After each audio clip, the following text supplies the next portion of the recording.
আসসালামু আলাইকুম, শুভ সকাল। সবাই কেমন আছেন? আশা করছি সবাই ভালো আছেন। আমরা আল্লাহর রহমতে সবাই ভালো আছি।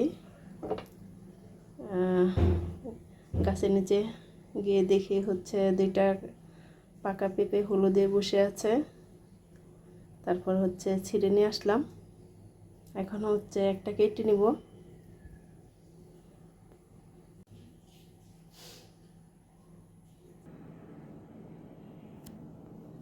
হয়ে গেল কাটা পেঁপে। আসলে কি একদম ফরমান ছাড়া, ভেজাল মুক্ত, ফ্রেশটা। তারপরে হচ্ছে নিজের হাতের লাগানো গাছের পেঁপে,